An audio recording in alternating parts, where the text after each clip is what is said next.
افغانستان میں برصغیر پاک و ہند میں برید کا نظام غزنوی خاندان کے حکمرانوں نے شروع کیا تھا اور کچھ سلاطینِ دہلی کے عہد میں اس نظام کو نئے طور طریقے سے استوار کیا گیا۔ غیاث الدین بلین کے دور حکومت میں برید کے نظام میں توسیع کی گئی اور تقریباً ہر شہر، قصبے اور جاگیر میں واقعہ نگار مقرر کیے گئے۔ جیسے ہم نے اب رپورٹر کے نام سے آپ نے یہ لفظ سنا ہوگا، رپورٹر، انہیں واقعہ نگار کہا جاتا ہے، جو کہ اس وقت کے کچھ بھی کوئی بھی انسیڈنٹ ہوتا تھا تو اس کو وہ دیکھتے تھے اور پھر لکھ دیتے تھے۔ تو دور دراز کا ایسا علاقہ نہ تھا جہاں کوئی برید کی سہولتیں میسر نہ ہوں۔ تو علاء الدین خلجی کے عہد میں نظام برید سے تجارتی نرخ بیس کو کہا جاتا ہے، ان کی مدد لی جاتی تھی، مطلب ان کو پیسے دیے جاتے تھے اور ان سے کام لیا جاتا تھا۔ اول ان کی جو منڈیاں تھیں، جو منڈیوں کے نرخیں اور ان کے جو سودوں کی اطلاع تھی، کیا منڈیوں کے ریٹ وغیرہ، اور دوم کے اندر ان کے بارے میں اطلاعات جتنی بھی تھی، الگ اطلاعات خفیہ جو تھی وہ پیش کی جاتی تھی، اور سوم کے اندر جو خفیہ پولیس کے کارندے ہوتے تھے وہ اپنی اطلاعات الگ خفیہ طور پر پہنچاتے تھے۔ پھر ان چیزوں سے یہ ہوا کہ دیکھا گیا کہ واقعی میں جو معلومات ہے وہ بالکل ٹھیک پہنچتی ہے یا اس میں کوئی ہیرا پھیری کی جاتی ہے۔ تو مختلف جو تخلق نے نظام قائم کیا، اس میں بھی خبر رسانی میں کمال پیدا کر دیا تھا۔ پھر برصغیر پاک و ہند میں جو پہلی مرتبہ خبروں کو ایک مقام سے دوسرے مقام تک پہنچایا جاتا تھا، اس عمل کو تیز رفتاری دی گئی۔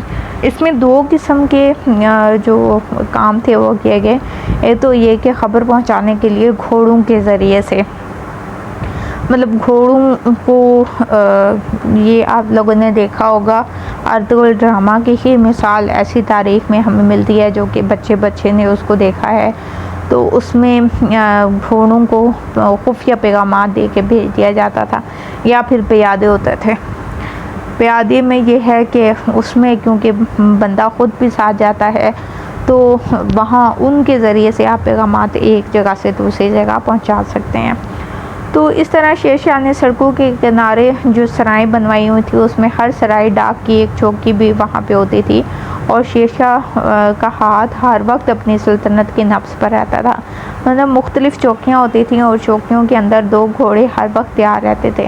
جیسے ہی پیغام اس چوکی تک پہنچایا جاتا تھا، اس کے بعد ایک بندہ اور ایک گھوڑا اس کے اوپر بیٹھتا تھا اور وہ اگلی چوکی تک اس خط کو یا اس پیغام کو پہنچاتا تھا۔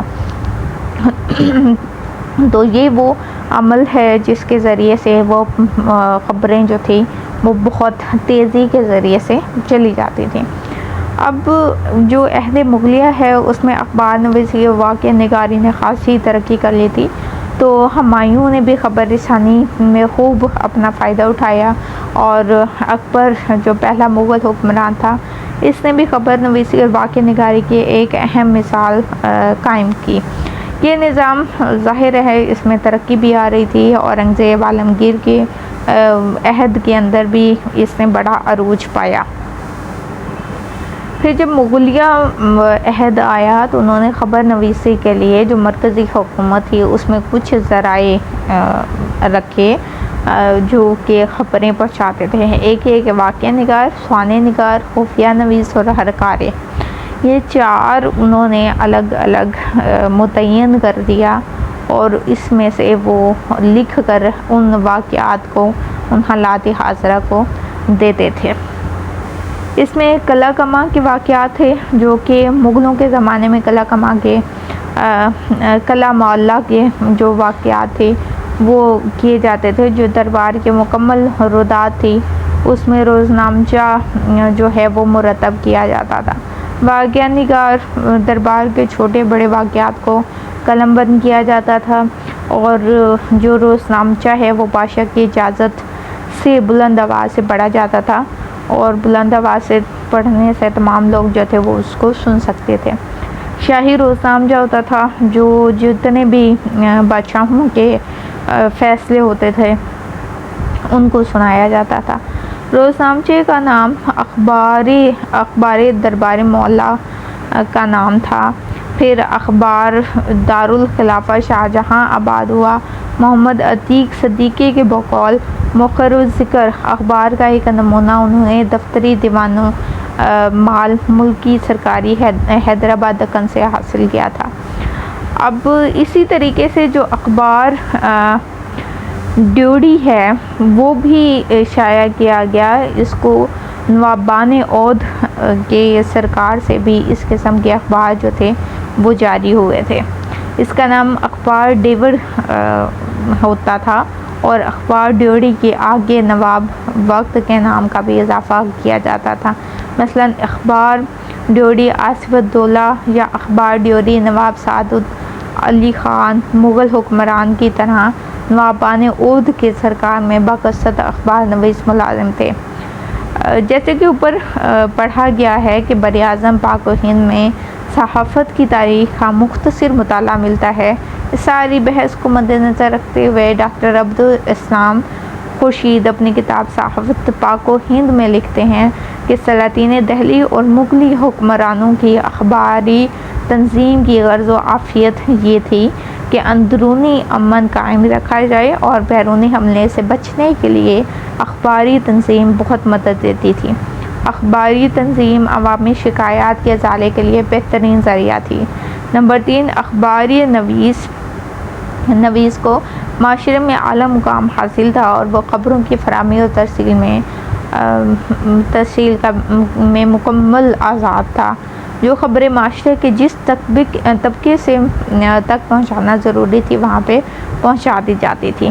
تو اس سے یہ ہے کہ تمام لوگوں تک جو ضروری معلومات تھی وہ پہنچانا بالکل آسان ہو چکا تھا۔ اب یہ اس چیپٹر کا پوائنٹ نمبر 2 ہے جس میں صحافت کا ارتقاء ایسٹ انڈیا کمپنی سے 1857 تک کا جو سفر ہے وہ ہم دیکھیں گے۔ اب ایسٹ انڈیا کمپنی تک کا سفر اور اس سے اگلا پورشن جو ہوگا 1857 کے بعد کا سفر ہوگا۔ تو یہ ہسٹری کے اعتبار سے یہ بڑا اہم ہے کہ صحافت کا ارتقاء جو ہے ایسٹ انڈیا کمپنی سے 1857 تک 31 دسمبر 1600 سے یہ سفر جو ہے برصغیر پاک و ہند کا یہ شروع ہوا ہے، جو کہ انگلستان کی تاریخ کا اہم ترین دن بھی اس کو کہا جاتا ہے، جب ملکہ الزبتھ اول فرمانروا انگلستان نے ایسٹ انڈیا کمپنی کو مشرقی ملکوں میں تجارت کا چارٹر عطا کیا تھا اور ملکی دولت اور قومی وقار میں اضافہ ہوا تھا۔ چنانچہ 31 دسمبر 1600 کو ایسٹ انڈیا کمپنی کی بنیاد رکھی گئی، جو آگے چل کر برصغیر پاک و ہند کی فرمانروا بن گئی۔ ابتدا میں ہندوستان میں آباد انگریزوں میں کئی اختلافات رائے تھے، سب اتفاق سے رہتے تھے۔ جب ایسٹ انڈیا کمپنی کے ملازمین کی نجی تجارت نے کھلی لوٹ مار شروع کر دی تو جن لوگوں کو لوٹ کا موقع نہ ملا وہ مخالف ہو گئے۔ جب باہمی جھڑپکش بڑھی تو انگریزی رائے عامہ کو ہموار کرنے کے لیے فریقین کو اخباروں کی ضرورت محسوس ہوئی۔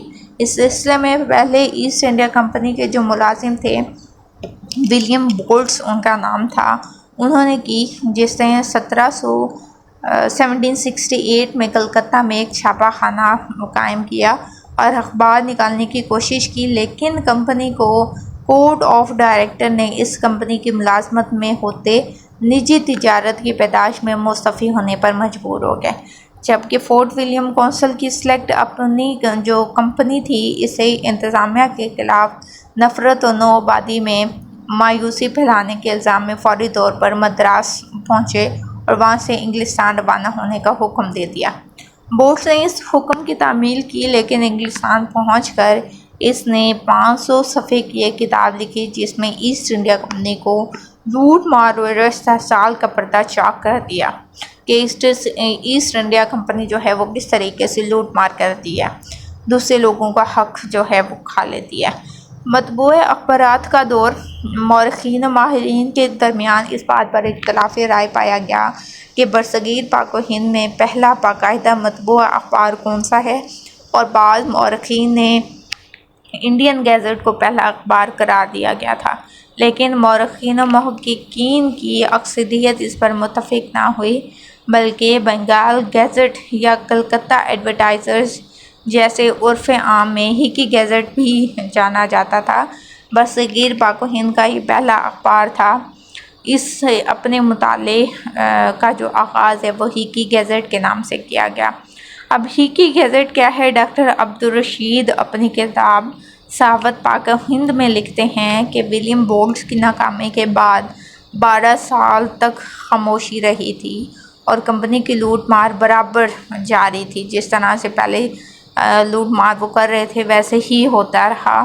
پھر جب صحافت نمودار ہوئی جس نے کلکتہ کی پوری زندگی میں ہلچل مچا دی تھی، تو ولیم بورڈز سے کہیں زیادہ سخت جان یہ شخص ثابت ہوا، اور جیمز اگسٹ ہکی جو تھا اس نے یہ طباعت کا پرنٹنگ کا جو کام ہے وہ شروع کر دیا۔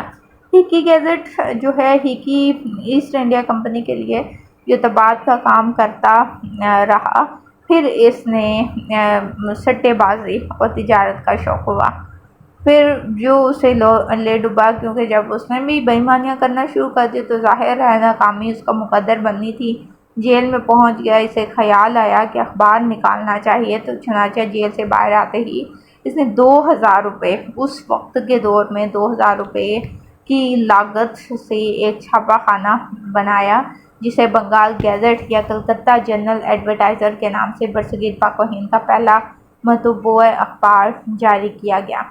ہکی گیزٹ کی خصوصیات کیا تھی کہ اس اخبار کا جو پہلا شمارہ ہے 29 جنوری 1778 کو یہ شائع ہوا، جس میں مسٹر ہکی گیزٹ کے نام سے ایک آنریبل کمپنی کے سابق ناشر کا بھی اضافہ ہوا تھا۔ ہکی پڑھا لکھا تو نہیں تھا لیکن وہ ذہین تھا اور وہ اس کام کو، صحافت کو، پرنٹنگ کے کام کو وہ جانتا تھا۔ مخالفوں نے جب کوئی بے ایمانی وغیرہ کی تھی تو وہ اس کو بخشتا نہیں تھا۔ تو بہرحال یہ بات اپنی جگہ ہے کہ ہکی پہلا شخص تھا جس نے برصغیر پاک و ہند میں اخبار نکالا۔ اس کے کچھ چیدہ خصوصیات یہ ہیں کہ ہکی گیزٹ 4 صفحات کا ایک چھوٹا سا اخبار تھا جس میں جس دور نزدیک کے نامہ نگاروں کی چٹھیاں ہوتی تھیں، کبھی یورپ سے آئی ہوئی خبروں کا خلاصہ کیا جاتا تھا، کبھی امریکہ کی اور کبھی کہیں کے۔ تو اخبار کی زبان جو تھی وہ انگریزی تھی۔ اخبار کا کاغذ معمولی سا ہوتا تھا اور چھپائی بھی اس کی اچھی نہیں تھی، کیونکہ پرانے دور کے اندر جو پرنٹنگ کا کام تھا وہ نہ ہونے کے برابر تھا۔ اخبار کی زبان انگریزی تھی۔ پھر اخبار کا سائز جو تھا 8x12 تھا۔ 8 انچ اس کی چوڑائی تھی اور 12 انچ اس کی لمبائی تھی۔ اس کا زیادہ تر حصہ جو تھا وہ اشتہاروں سے بھرا ہوا ہوتا تھا اور جو اشتہار تھے وہ بھی فرضی ہوتے تھے۔ اخبار کے اکثر شماروں کے سر وقت پر جعلی قلم سے لکھا جاتا تھا۔ یہ ہفتے وار سیاسی تجارتی اخبار ہے جس کے صفحات ہر پارٹی کے لیے کھلے ہیں، جو چاہے وہ اپنے مضمون چھپوا سکتا ہے، اپنا اشتہار لگوا سکتا ہے۔ تو اس کمپنی کے جو ملازمین کے خلاف زہریلے اشتہارات دیے جاتے تھے۔ لکھنے کا طریقہ کار یہ تھا کہ خیالی ڈرامے میں مضحکہ خیز کردار مخالفوں کو دیے جاتے تھے، جس میں کسی پہ طنز کیا جاتا تھا، کسی کا مذاق اڑایا جاتا تھا۔ تو اس کا اصل نام تو درج نہیں ہوتا تھا لیکن فرضی نام جو تھا وہ قارئین جو سننے اور دیکھنے والے تھے ان پہ چھپ جاتا تھا۔